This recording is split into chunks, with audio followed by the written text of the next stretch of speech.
والے ہیں جو اللہ سے ملا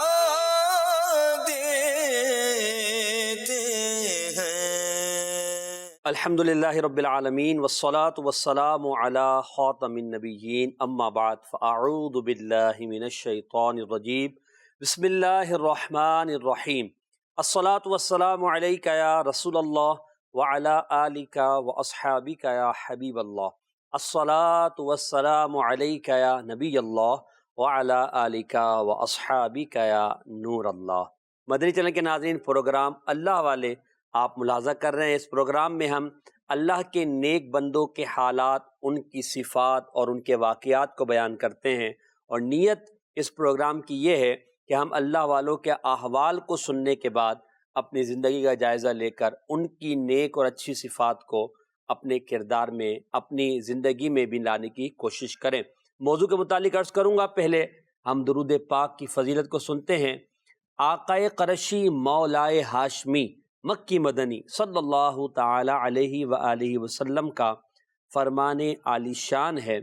کہ جس شخص نے مجھ پر 1000 بار روزانہ درود پاک پڑھا وہ مرے گا نہیں جب تک جنت میں اپنی جگہ نہ دیکھ لے۔ صلو علی الحبیب صلی اللہ علی محمد صلی اللہ علیہ وآلہ وسلم، صلاۃ و سلام علیک یا رسول اللہ۔ آج ہمارا موضوع ہے اللہ والوں کی دین کے لیے قربانیاں، اور انہوں نے کس طرح قربانیاں دی، دین کو پھیلانے کے لیے انہوں نے کیسی خدمات پیش کی،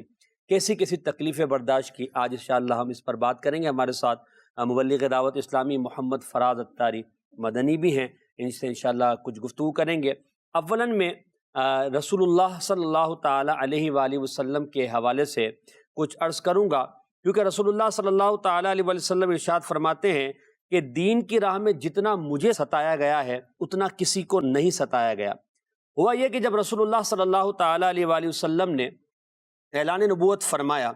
اور لوگوں کو نیکی کی دعوت دی، اللہ پاک کی توحید کی طرف بلایا، تو کفار قریش اس معاملے میں بہت زیادہ غصے میں آئے اور مسلمان ہونے والوں کو بھی شدید تکالیف پہنچائی، ساتھ میں بانی اسلام پیغمبر اسلام محمد رسول اللہ صلی اللہ تعالی علیہ وسلم کی ذات اقدس کو بھی تکلیفیں پہنچائی، اور تکلیفیں پہنچانے کے انداز ان کے مختلف تھے۔ کبھی رسول اللہ صلی اللہ علیہ وسلم کی راہ میں وہ کانٹے بچھاتے تھے، کبھی نبی پاک علیہ الصلوۃ والسلام کی نماز کی حالت میں نبی پاک کو تکلیف دیا کرتے تھے، اور نبی پاک صلی اللہ تعالی علیہ وسلم پر معاذ اللہ خاک ڈال دیا کرتے تھے، رسول اللہ صلی اللہ علیہ وسلم کے راستے میں آوازیں کسا کرتے تھے، حضور اکرم صلی اللہ علیہ وسلم کے حوالے سے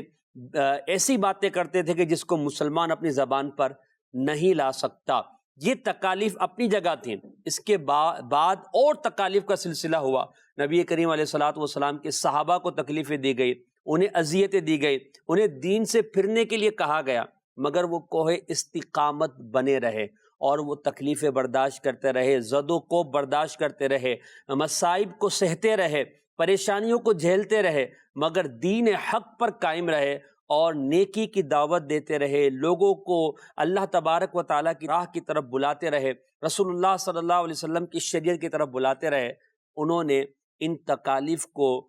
یوں سمجھے کہ خاطر میں نہیں لائے، اور وہ قربانیاں دیتے رہے، اور اسلام ہم تک پہنچا، اور آج ہم مسلمان کہلاتے ہیں۔ شعب ابی طالب کا جو واقعہ ہے وہ بڑا مشہور ہے۔ شعب ابی طالب میں نبی کریم علیہ الصلوۃ والسلام کو اور آپ کے ساتھ مسلمانوں کو اور ساتھ میں بنو ہاشم یعنی جو قبیلہ تھا ان کو محصور کر دیا گیا، قید کر دیا گیا، اور تقریباً 3 سال کا یہ عرصہ تھا جس میں وہاں نہ دانہ پانی جاتا تھا، نہ غلہ جاتا تھا، انہیں کھانے پینے کے لیے کوئی چیز نہ ملتی تھی، اور یہاں تک کہ بچے جب بھوک سے روتے تو کافر معاذ اللہ ہنستے تھے، کہے لگاتے تھے، اور اس معاملے میں وہ خوش ہوتے تھے کہ دیکھو ہم نے ان کو تکلیفیں پہنچائی ہے۔ صحابہ کرام علیہم رضوان کا اور وہاں جو محصور تھے افراد، ان کا حال یہ تھا کہ بھوک کی وجہ سے نڈال تھے۔ سیدنا سعد بن ابی وقاص رضی اللہ تعالیٰ عنہ فرماتے ہیں کہ ایک رات انہیں بھوک نے بڑا ستایا، کھانے کے لیے تو کچھ نہ تھا، سوکھے ہوئے چمڑے کا ٹکڑا کہیں سے مل گیا، آپ نے اسی کو لیا، صاف کیا، پانی سے دھویا، آگ پر بھونا، کوٹ کر اسے ستو کی طرح پی لیا، اور اپنے پیٹ کی آگ کو آپ نے بجھایا۔ اس طرح تکلیفیں ان لوگوں نے برداشت کی اور ہم تک اسلام پہنچا۔ آپ ذرا دیکھیں، گفتگو جو ہم کر رہے ہیں بڑا آسان ہے، مگر کسی جگہ قید ہو جانا، کسی جگہ محصور ہو جانا، تکلیف برداشت کرنا، جرم کیا ہے؟ اللہ کو واحد ماننا۔ جرم کیا ہے؟ رسالت کو ماننا۔ جرم کیا ہے؟ نیکی کی دعوت دینا۔ جرم کیا ہے؟ اسلام کو لوگوں تک پہنچانا۔ تو یہ قربانیاں ہمارے بزرگوں کی قربانیوں کا نتیجہ ہے۔ آج اسلام ہم تک پہنچا ہے۔ ہمیں اپنے دین کی قدر کرنی چاہیے، اور دین کی قدر پیارے اسلامی بھائیوں، عاشقان رسول، یہ ہے کہ ہم اپنے دین کو سیکھیں، اپنے ایمان کی فکر کریں، اپنے بچوں تک درست دین کی باتیں پہنچائیں، تاکہ ہماری نسلیں بھی دین کی اہمیت، ایمان کی اہمیت کو سمجھنے میں کامیاب ہو جائے۔ اس کے علاوہ اللہ والوں نے اور بھی قربانیاں دی ہیں، اور اسلام ہم سے بہت کچھ چاہتا ہے۔ میں فراز بھائی کی طرف بڑھوں گا۔ فراز بھائی، قربانیوں کا چیپٹر ایک بہت بڑا ہے، بلکہ بعض بزرگوں نے یہ کہا نا کہ اسلام کا اگر کوئی دوسرا نام ہوتا ہے وہ قربانی ہوتا ہے۔ تو اگر ہم پڑھتے ہیں کتابوں کو، سیرت کی کتابوں کو، تاریخ کی کتابوں کو، تو جگہ جگہ تکالیف کو برداشت کرنا، شہادت کا پا جانا، اور اپنے گھر والوں سے بچھڑ جانا، ہجرت کر جانا، یہ کوئی معمولی شے نہیں ہے۔ بڑی تکلیفیں ہمارے بزرگان دین نے، اسلاف نے، خاص طور پر صحابہ کرام علیہم رضوان نے، اہل بیت اطہار نے اٹھائی ہیں۔ اچھا یہ بتائیے کہ دین ہم تک پہنچ گیا، دین ہم سے کیا تقاضا کر رہا ہے؟ قرآن پاک، احادیث طیبات،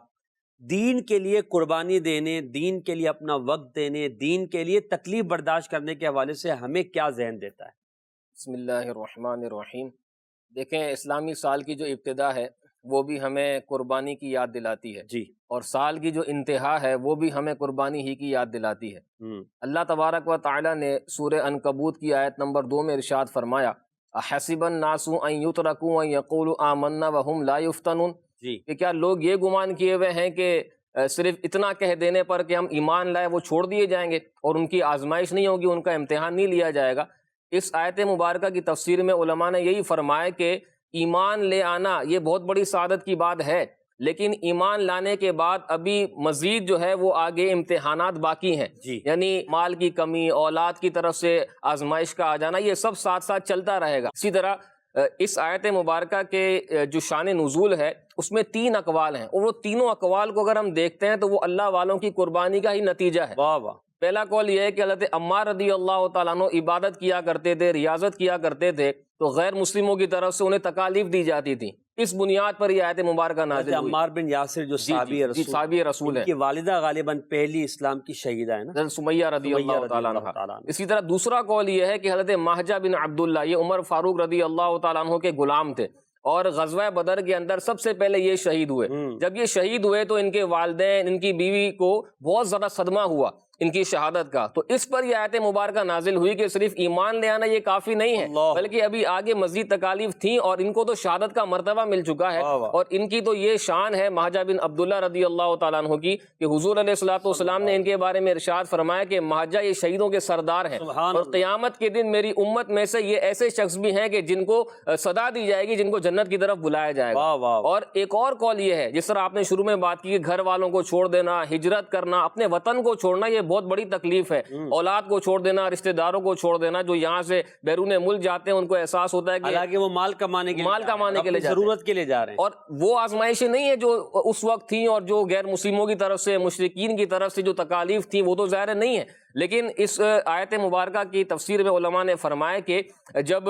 مکے سے مدینہ شریف ہجرت ہوئی تو کچھ افراد ایسے تھے جو مکے شریف میں تھے، وہ ہجرت ابھی انہوں نے کی نہیں تھی، تو صحابہ کرام نے انہیں لیٹر لکھا، مکتوب روانہ کیا کہ آپ ایمان تو لے آئے ہیں، لیکن ابھی چونکہ مکے سے مدینہ کی طرف ہجرت کرنا فرض ہے، لہٰذا آپ ہجرت کر کے مدینہ کی طرف آئیں۔ تو بہت سارے افراد ایسے تھے کہ جو مکے سے مدینہ جب گئے تو مشرکین نے انہیں شہید کر دیا، راستے میں شہید کر دیا، اور بعض سلامتی کے ساتھ پہنچ گئے، تو ان کے متعلق یہ آیت مبارکہ نازل ہوئی۔ ظاہر ہے کہ ایک لمبے عرصے سے وہ مکے میں رہ رہے تھے، ان کا بچپن، ان کا جوانی، یہ سارا مکے میں شریف میں گزرا تھا۔ اب ان کو کہا جا رہا ہے چونکہ دین کا یہ تقاضا ہے، یہ قربانی دینی ہے اللہ والوں نے کہ آپ نے مدینے کی طرف ہجرت کرنی ہے، حضور علیہ الصلوۃ والسلام کا فرمان ہے، تو لبیک کہتے ہوئے وہ مدینے کی طرف پہنچے، لیکن راستے میں بہت سارے افراد شہید کر دیے گئے۔ اس پر یہ آیت مبارکہ نازل ہوئی کہ صرف ایمان لے آنا یہ کافی نہیں ہے، بلکہ بھی راستے میں مزید امتحانات تم سے لیے جائیں گے، اور دین تم سے اسی چیز کا تقاضا تقاضا کرتا ہے۔ اللہ یعنی یہ جو آپ ایک آیت مبارکہ کے جو 3 اقوال، اگر بالفرض حضرت عمار بن یاسر والی بات لیں یا حضرت مہجہ والی بات لیں یا یہ جو حضرات ہجرت کر کے جا رہے تھے راستے میں شہید کر دیے گئے ان کی بات لیں، تو انہوں نے قربانیاں دیں، اور پھر اسلام مسلمانوں کو یہ بتا دیا گیا کہ بھئی قربانی تمہیں بھی دینی پڑے گی۔ ہر دور میں قربانی کے تقاضے الگ رہے ہیں اور رہیں گے، ایسا نہیں ہے کہ اسلام کی جو تقاضے ہیں وہ ختم ہو گئے ہیں۔ اب مثال کے طور پر موجودہ دور میں اگر ہم سمجھتے ہیں کہ بالفرض چلے اس طرح کے معاملات سختیوں کے نہیں ہیں، مگر وقت کا قربان کرنا بھی تو ایک جو ہے انسان کے لیے تھوڑی تکلیف کا باعث ہوتا ہے، مال دینا، اچھا پھر دین سیکھنے کے لیے اپنی اولاد کو جو ہے کہیں بھیج دینا، مگر اس کے لیے بھی ہم تیار نہیں ہوتے، اگرچہ آیت مبارکہ کا مفہوم اور جو اس کی تفاسیر وہ اپنی جگہ ہیں، سمجھانے کے لیے ایک بات کی جا رہی تھی۔ تو اب جو آپ نے بیان کیا کہ دین ہم سے تقاضا کرتا ہے کہ ہم تکلیف کے لیے تیار رہیں، ہم تکلیف کے لیے تیار رہیں۔ اگر صحابہ کرام علیہ رضوان تکلیفوں کو دیکھتے رہے، ہم چلتے پیچھے انبیاء کرام علیہ الصلوۃ والسلام کی طرف، رسول اللہ صلی اللہ علیہ وسلم سے پہلے حضرت سیدنا آدم علیہ الصلوۃ والسلام سے لے کر حضرت عیسیٰ علیہ الصلوۃ والسلام تک جتنے انبیاء آئے،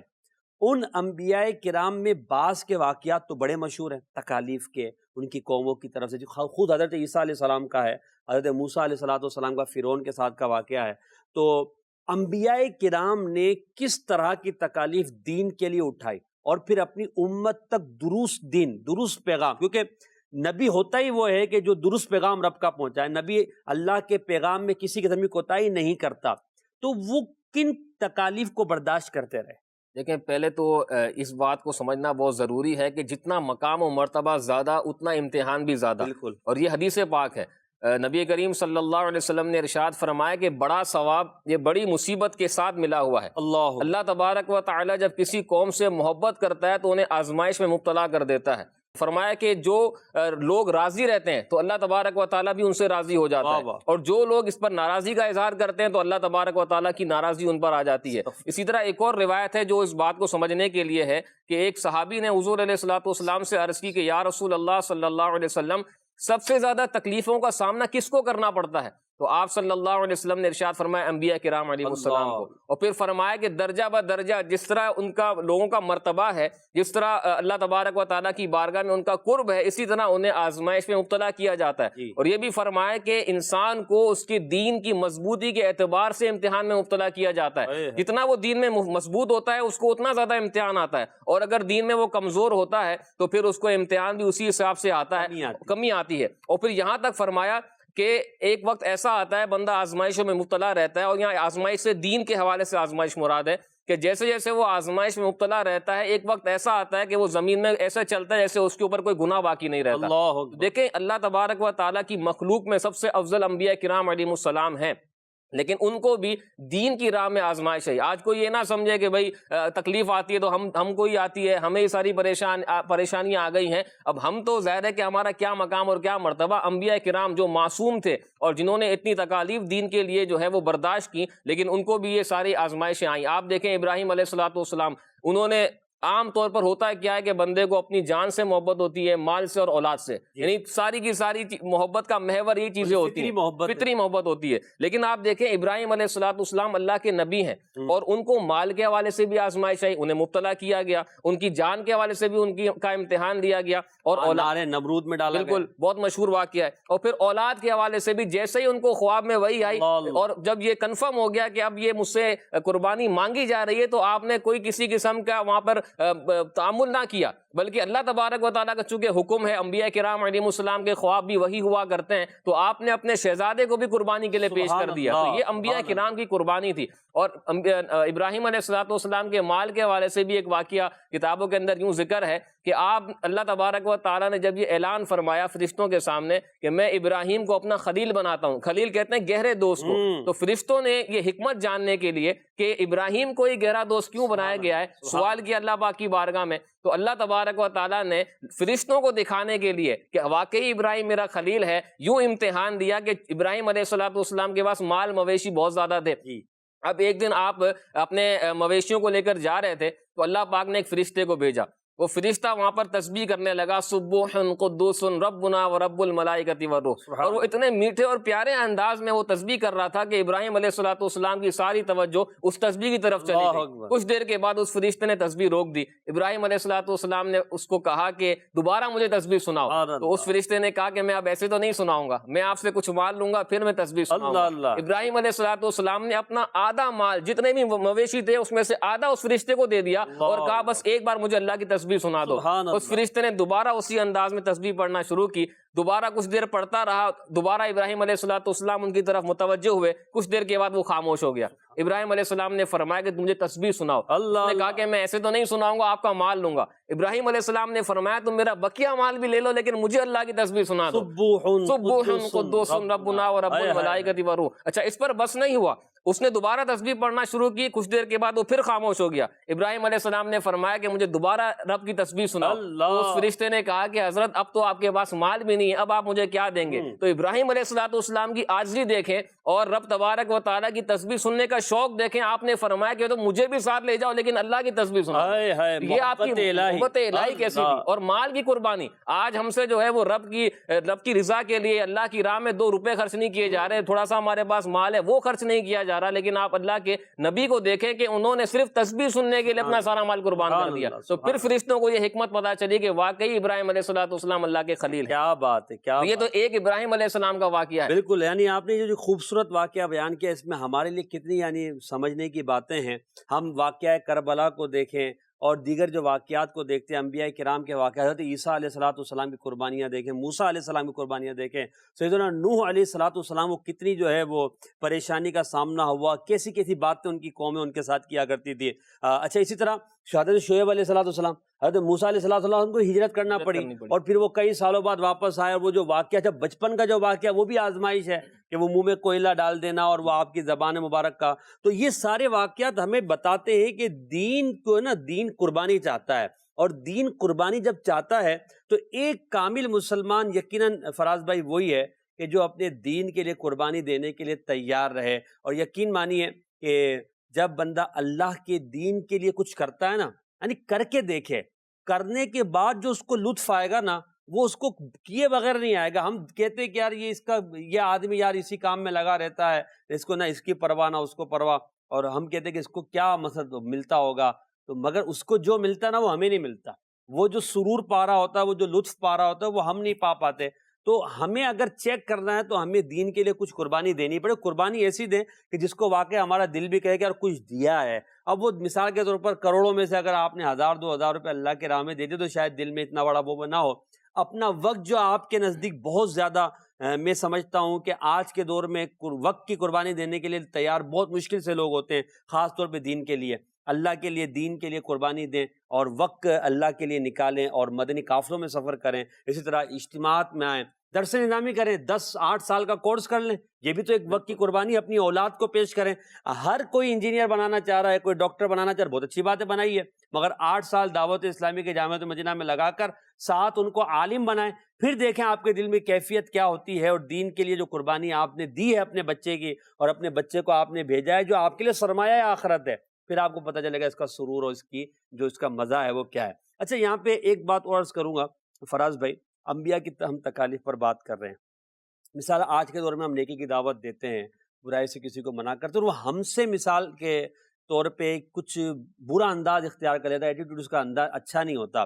اس وقت ہمیں کیا کرنا چاہیے؟ بعض اوقات ہوتا ہے انسان جو ہے نا وہ اس کے پاؤں جو ہے وہ پھسل جاتے ہیں اور وہ پھر نیکی کی دعوت سے بیک ہو جاتا ہے، لوگوں کو برائی سے منع کرنے سے بیک ہو جاتا ہے۔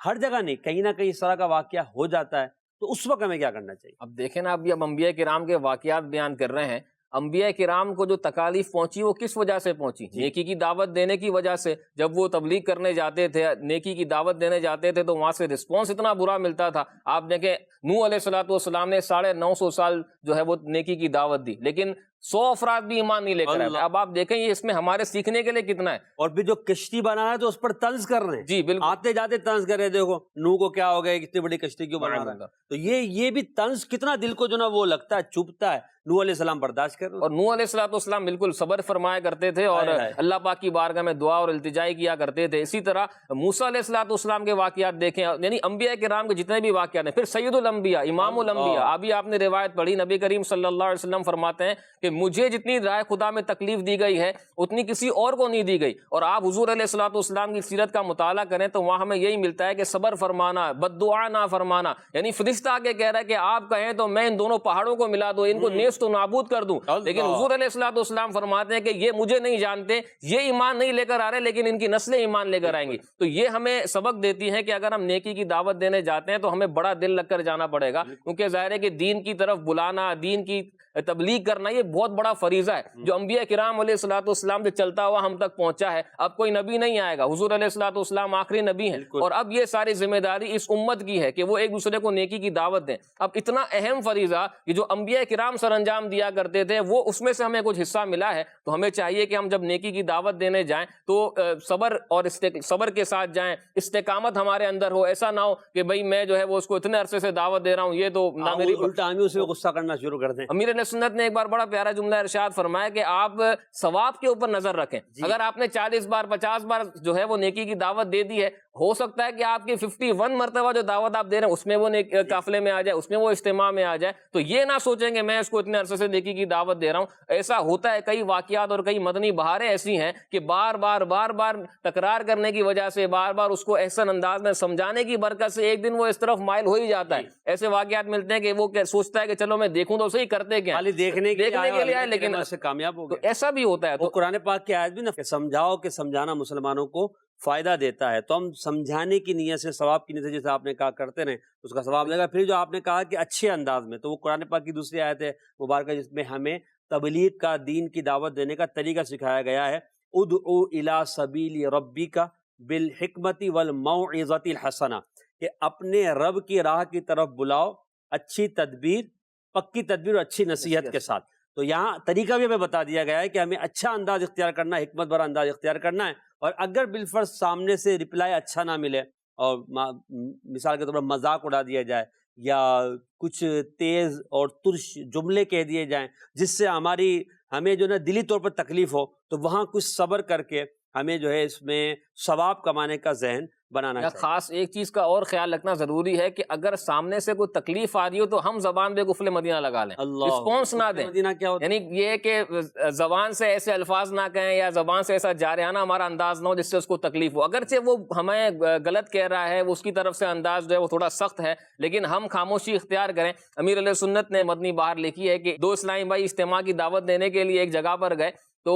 وہ اس کے عقائد کے اعتبار سے کچھ خرابی تھی, تو وہ ان کو اچھا رسپانس نہیں دے رہا تھا بلکہ ان کو بری باتیں کہہ رہا تھا. لیکن وہ ان کی مسکراہٹ اور ان کا رسپانس نہ کرنا, یعنی رسپانس نہ کرنے سے مراد یہ کہ اس کی جوابی کارروائی نہ کرنا, وہ نہ کیا انہوں نے, اور وہ پیار محبت سے اس کو دعوت دے کر چلے گئے. تو وہ شخص کہتا ہے کہ جب میں گھر گیا تو میرے دل میں یہ بات آئی کہ چلو میں دیکھوں تو صحیح کرتے کیا ہیں جا کر. جب وہ وہاں پر گیا تو اس پر ایسا کرم ہوا کہ اس کے جاگتی حالت میں سبز گنبد کی زیارت ہو گئی. تو ایسا بھی کرم ہوتا ہے. تو یہاں خاص یہ لوگ نوٹ کرتے ہیں, یعنی بسا اوقات ایسا ہوتا ہے ہم سمجھتے ہیں یار یہ بد عقیدہ ہے, یہ یوں ہے, چلو اس کو جو ہم 2-4 باتیں سنا کے ہی آ جاتے ہیں. ایسا نہ کریں. آپ کی یہ بات وہ بعد میں اس کے ذہن میں ریمائنڈ ہوگی, وہ سوچے گا کہ یار یہ ایسے لوگ تھے, مجھے اس طرح جواب دے کر چلے گئے. بسا اوقات ہو سکتا ہے کہ وہ ہمارا امتحان بھی لے رہا ہو کہ چلو میں دیکھتا ہوں کہ یہ رسپانس کیا کرتے ہیں. حضور علیہ السلام کی جو نبوت کے اوصاف کتابوں کے اندر لکھے تھے, تو اس میں آپ نے واقعات بھی پڑھے ہوں گے کہ بعض افراد ایسے آتے تھے جو بعد میں ایمان لے آئے, تو وہ چیک کرتے تھے کہ جو ہم نے صفات توریت کے اندر پڑھی ہیں یا جو صفات ہم نے دیگر صحائف کے اندر پڑھی ہیں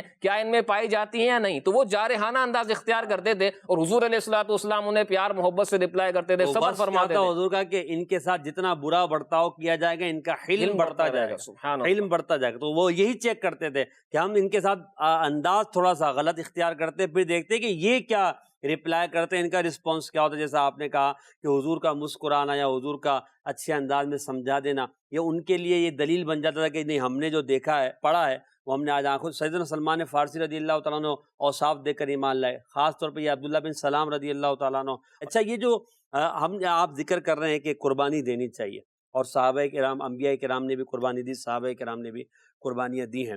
صحابہ کرام علیہ رضوان میں سیدنا بلال حبشی رضی اللہ تعالیٰ عنہ کے واقعات بڑے مشہور ہیں۔ اچھا، اس کے علاوہ بھی سیدنا صدیق اکبر رضی اللہ تعالیٰ عنہ کا جب اول مرتبہ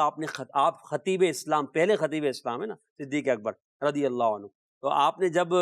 خطبہ دیا تو آپ کے ساتھ جو زد و کوب ہوا، آپ کو مارا گیا، آپ کے چہرہ مبارکہ پہ مارا گیا، آپ کے سر مبارک کے کئی بال نوچ لیے گئے اور آپ کا چہرہ مبارک معاذ اللہ سوج گیا، ایسی اتنی تکلیف آپ کو دی گئی نیکی کی دعوت کی وجہ سے۔ اسی طرح ہم دیکھتے ہیں سیدنا بلال حبشی رضی اللہ تعالیٰ عنہ کو کہ وہ ان کو جو ہے گرم زمین پر لٹایا جا رہا ہے، ایک صحابی کو جو ہے وہ کوئلوں پر لٹایا جا رہا ہے۔ تو یہ جو قربانیاں ہیں اور بیسیوں سینکڑوں بلکہ کہوں گے واقعات ہیں جو قربانیوں کی تاریخ سے بھرے پڑے ہیں۔ صحابہ کرام علیہ رضوان میں سے کچھ واقعات آپ قربانی کے بیان کریں۔ دیکھیں، فرسٹ ڈے سے کہہ سکتے ہیں کہ جب سے دین اسلام کا پیغام حضور علیہ الصلوۃ والسلام نے سنانا شروع کیا، اور پھر بالخصوص جب آپ نے اعلان نبوت فرمایا اور جیسے جیسے صحابہ کرام علیہ رضوان اسلام کے دائرے میں آتے رہے تو تکالیف کا سلسلہ بڑھتا چلا گیا۔ ابو بکر صدیق رضی اللہ تعالیٰ عنہ وہ صحابی ہیں کہ جن کی نیکی کی دعوت کی برکت سے کتنے ہی صحابہ کرام جو ہے وہ ایمان لے کر آئے اور وہ عشرہ مبشرہ میں شامل ہو گئے۔ لیکن یہ اصل میں یہاں ایک چیز سمجھنا بہت ضروری ہے جو میں پہلے بھی بتا رہا ہوں، جتنا بڑا مرتبہ اتنی زیادہ تکالیف۔ ابو بکر صدیق رضی اللہ تعالیٰ عنہ جو ہے وہ ان کا مقام و مرتبہ ہم سب جانتے ہیں، لیکن پھر بھی آپ کو تکالیف کتنی دی گئی کہ آپ کو جو ہے وہ مارا گیا، آپ کو جو ہے وہ اتنا لہو لہان کر دیا گیا کہ آپ ایک واقعہ ایسا ہے کہ آپ بے ہوش ہو گئے، لیکن جب آپ جاگتے ہیں تو آپ یہی پوچھتے ہیں کہ حضور علیہ الصلوۃ والسلام کہاں پر ہیں۔ یعنی یہ ان کا جذبہ ہوا کرتا تھا۔ عمر فاروق اعظم رضی اللہ تعالیٰ عنہ کی کتنی مخالفت کی گئی، اسی طرح عثمان غنی رضی اللہ تعالیٰ عنہ اپنے خاندان والوں کی طرف سے مخالفت کی گئی، حالانکہ عثمان غنی رضی اللہ تعالیٰ عنہ شروع سے ہی وہ جس طرح ان کا جو پرورش کا سلسلہ ہوا وہ ایک سمجھنے کے ناز و نعمت کے اندر ہوا، اور جب کوئی شخص ایسا ہو کہ ناز و نعم میں پلا ہو تو اس کو بھی تکلیف جب پہنچتی ہے تو وہ زیادہ جو ہے دگنی لگتی ہے۔ لیکن پھر بھی یہ تھا لا الہ الا اللہ محمد رسول اللہ صلی اللہ علیہ وسلم کے اندر ایسی ایک طاقت اور قوت تھی کہ جو ان کو ہر قربانی کو برداشت کرنے کے لیے وہ رکاوٹ نہیں بنتی تھی۔ تو یہ ہر قربانی کو وہ کے لیے فرنٹ پر آتے تھے اور کوئی بھی تکلیف جو ہے وہ ان کے لیے رکاوٹ نہیں بنتی تھی۔ تو یوں ایسے کئی واقعات ہیں، بلال حبشی رضی اللہ تعالیٰ عنہ کے کتنے ہی واقعات ہیں کہ آپ کو گرم زمین پر لٹا دیا جاتا تھا، آپ کی چمڑی معاذ اللہ جو ہے وہ اترنے لگتی تھی، لیکن پھر بھی آپ کی زبان پر احد اور احادی رہا کرتا تھا۔ حضرت صہیب رومی رضی اللہ تعالیٰ عنہ کتنے واقعات ہیں کہ ان کو کتنی تکلیف دی جاتی تھی۔ بعض صحابہ کرام ایسے تھے کہ جن کو یوں چادر کے اندر یا چٹائی کے اندر ڈال کر ان پر دھونی دی جاتی تھی۔ یہ ایسی تکالیفیں کہ جو بولنے میں تو آسان لگتی ہیں، لیکن اگر ہمیں ہلکی سی چنگاری بھی لگ جائے تو شاید ایسا ہو کہ ہم اگلے دن نیکی کی دعوت دینے نہ جائے کہ بھئی بڑی تڑپ جاتے ہیں۔ لیکن یہ ہے کہ جب ہم ان بزرگوں کی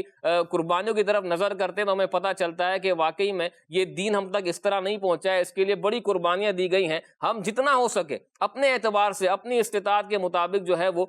فرنٹ پر آئیں اور نیکی کی دعوت دینے آئیں، تو انشاءاللہ جس طرح ہمیں جو ایک نیک ماحول ملا ہے ہماری نسلوں کو بھی انشاءاللہ نیک ماحول ملے گا، ہمارے لیے صدقہ جاریہ بن جائے گا۔ تو یہ سعادت مندی کی بات ہے۔ اصل یہ ہے کہ دیکھیں اسلام جو ہے نا وہ کسی کا محتاج نہیں ہے، لیکن اگر میں فرنٹ پر آ کر اگر نیکی کی دعوت دوں، میں قربانی دے دوں، اپنا وقت دوں، اپنا مال دوں، تو انشاءاللہ یہ میرے لیے جو ہے وہ باعث برکت ہوگا۔ بالکل۔ اچھا، یہاں جو آپ نے صحابہ کرام کے واقعات بیان کر رہے ہیں، میں سمجھتا ہوں کہ صحابہ کرام کے اندر یہ ہمت، یہ جذبہ جو پیدا ہوا اور رسول اللہ صلی اللہ علیہ وسلم کی ذات کو، آپ کے دین کے لیے قربانیوں کو، کفار کی طرف سے آنے والی پریشانیوں کو خندہ پیشانی کے ساتھ برداشت کرنے کو وہ دیکھ رہے تھے نا، دن رات دیکھ رہے تھے، تو ان کا ذہن بھی بن گیا کہ دین کے لیے قربانی برداشت کرنی پڑے گی۔ جب اللہ کے نبی صلی اللہ علیہ وسلم ان قربانیوں کو برداشت کر رہے ہیں، ان تکالیف کو برداشت کرے قربانی دے رہے ہیں، تو ہمیں بھی کرنا پڑے گا۔ اب وہ جو طائف کا واقعہ ہے، طائف کا واقعہ کتنا مشہور اور کتنی یعنی تکلیف دہ وہ صورتحال ہے، تو اس کو اگر بیان کیا جائے تو بیان کرنے میں بھی انسان سوچتا ہے کہ اس وقت بھی بندے کو تصور بن جاتا ہے کہ یار یہ کتنا بڑا معاملہ ہوا رسول اللہ صلی اللہ تعالی وسلم کی ذات کے ساتھ، کہ حضور علیہ الصلوۃ والسلام پر پتھر برسایا گیا، اتنے پتھر کہ نبی پاک علیہ الصلوۃ والسلام کے جسم مبارک سے خون مبارک بہا اور نالین شریفین خون سے بھر گئے۔ صرف پتھر برسانے پر اکتفا نہیں ہوا، وہ بس نہیں ہو گیا، بلکہ جب رسول اللہ صلی اللہ علیہ وسلم اس تکلیف کی وجہ سے بیٹھ جاتے تو وہ بدبخت حضور کا ہاتھ مبارک پکڑ کر دوبارہ اٹھاتے، اور پھر جب دوبارہ رسول اللہ صلی اللہ علیہ وسلم چلنا شروع ہوتے تو پھر پتھر برسانا شروع کرتے، اور معاذ اللہ حضور علیہ الصلوۃ والسلام کے حوالے سے غلط باتیں کہتے کہہ لگاتے ہنستے تھے۔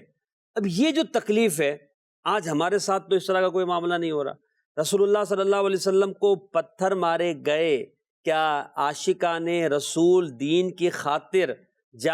پتھر چلے برداشت نہیں کر رہے، ہم پہ کوئی نہیں برسا رہا، کیا دین کی خاطر ہم اپنا وقت اپنا مال قربان کر کے دین سیکھ کر دوسروں کو پہنچانے کا جذبہ بھی ہم رکھتے ہیں؟ اب نبی پاک علیہ الصلوۃ والسلام کی یہ تکالیف جو ہے ہم نے پڑھی، صحابہ کرام نے دیکھی، اب صحابہ کرام کے اندر بڑا جذبہ پیدا ہو گیا کہ حضور علیہ الصلوۃ والسلام نے یہ تکلیفیں برداشت کی ہیں۔ اب صحابہ کرام کی ذات تو رسول اللہ صلی اللہ علیہ وسلم کے حوالے سے ایسی تھی نا کہ وہ یہ چاہتے تھے کہ بس ان کا ذہن تھا کہ میرا تو سب کچھ آپ ہی ہیں، فدا کا امی و ابی یا رسول اللہ کے نعرے ان کی زبان پر ہوا کرتے تھے، اور وہ ان کی صمیم قلب اور گہرائی، دل کی گہرائی سے نکلنے والی آواز تھی۔ اب صحابہ کرام کا تکلیف برداشت نہ کرنا سمجھ میں نہیں آتا، یہ قربانیاں انہوں نے دی۔ تو پتہ کیا چلا، میں جو نتیجہ دینا چاہ رہا ہوں وہ یہ کہ جس کو جتنی رسول اللہ سے محبت ہوگی، جتنی دین سے محبت ہوگی، وہ تکلیف برداشت کرنے کے لیے تیار ہوگا، اور جس کو دین سے سچی محبت نہیں ہے، اخلاص نہیں ہے، کمی ہے، کچھ کوتاہی ہے، دنیا کی محبت دل پر زیادہ غالب ہے، تو اسے تکالیف زیادہ محسوس ہوگی۔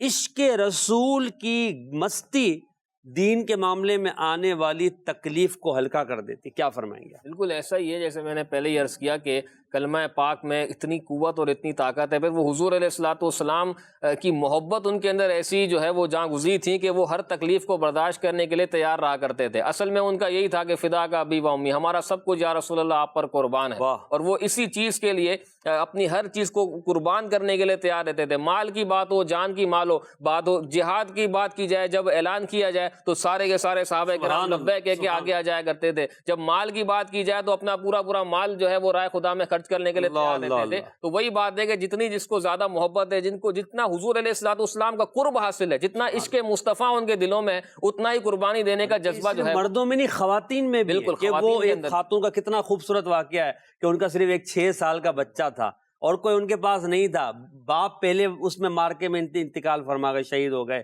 تو اب وہ کہتی کہ میرے پاس تو کوئی ہے ہی نہیں۔ حضرت بلال حبشی اعلان کرتے ہوئے جا رہے ہیں گلیوں میں کہ رسول اللہ صلی اللہ علیہ وسلم نے طلب فرمایا ہے۔ اب وہ بچہ اور اس کی ماں کا جذبہ کیسا، وہ بچہ کہتا ہے ماں کوئی بات نہیں، تم مجھے اللہ کے رسول کی بارگاہ میں پیش کر دو، اور وہ جذبات سبحان اللہ، ماں اپنے بیٹے کو لے آتی ہے، بلال حبشی حالات پوچھنے کے لیے آتے ہیں، کیوں آئی ہے بچے کو لے کر، وہ بتاتی ہے کہ یہ واقعہ آپ کی آواز سے میرا دل بھر آیا اور میں اپنے اس بیٹے کو لے کر آئی ہوں حضور کی بارگاہ میں۔ بلال حبشی محبت کے ساتھ، شفقت کے ساتھ بچے کو گود میں اٹھاتے ہیں، نبی پاک کی بارگاہ میں لاتے ہیں، پیارے آقا بھی اس پہ شفقت فرماتے ہیں، مگر کم عمری کی وجہ سے جہاد میں جانے سے منع فرما دیتے ہیں، مگر جذبہ دین کے لیے، اس خاتون عفت ماں کا قربانی دینے کا جذبہ، یہ کمال کا ہے۔ یہ کیا چیز ہمیں یہ درس نہیں دیتی فراز بھائی کہ وہ اپنے بچے کو قربان کرنے کے لیے تیار ہو گئی؟ تو آج کی اسلامی بہنیں کیا عشق رسول صلی اللہ علیہ وسلم میں فقط اتنا نہیں کر سکتی کہ اپنی اولاد کو دین سکھانے کے لیے بھیج دیں؟ بالکل ایسا کرنا چاہیے، اور اس میں ظاہر ہے کہ والدین کے لیے ہی جو فائدہ ہے، والدین کے لیے صدقہ جاریہ ہے۔ اگر اولاد دین سیکھے گی، نیکی کی دعوت دینے والی بن جائے گی، تو اس میں والدین کے بھی دنیا و آخرت کا فائدہ ہے، اور ظاہر ہے کہ اولاد کا بھی اپنا فائدہ ہے، بلکہ پوری نسل آپ اس سے سنوار سکتے ہیں۔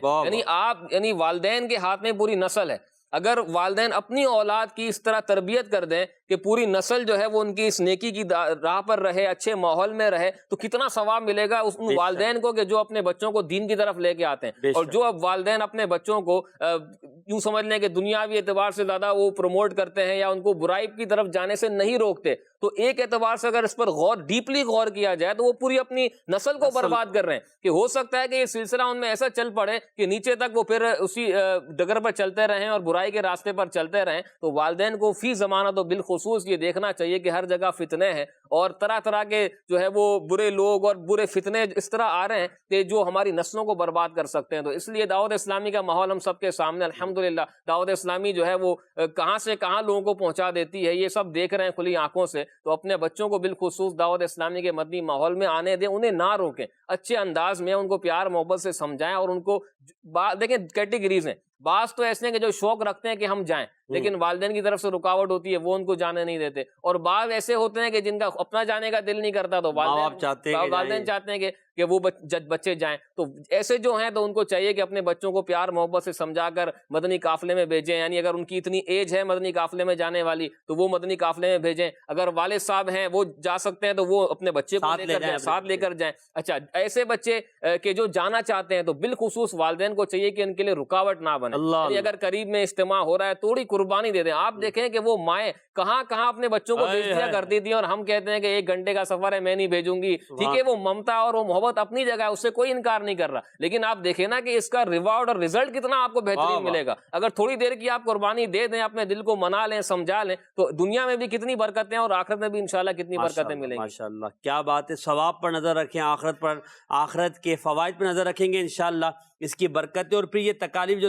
چھوٹی موٹی آتی ہیں وہ ہمارے لیے آسان ہو جائیں گی. آج ہم نے اللہ والوں کی دین کے لیے قربانیوں کی کچھ باتیں سنی ہیں. یہ ساری باتیں تو ہیں نہیں اور نہ ہم ساری کر سکتے ہیں. یہ تو ایک تفصیل ہے, تفصیل جس کے لیے کئی سلسلے درکار ہیں. جو ہم کریں تو ہمیں اللہ والوں کے حوالے سے پہلے ہم انبیاء کرام کی قربانیوں کو لیں, پھر ہم صحابہ کرام کی قربانی کو لیں, اہل بیت اطہار کی قربانی کے لیں, پھر تابعین کی, تبع تابعین, بزرگان دین کی, اور آج تک جو ہے مسلمان قربانیاں دیتے آئے ہیں دین کے لیے. اللہ والوں کی قربانیوں کے حوالہ کا جو موضوع بڑا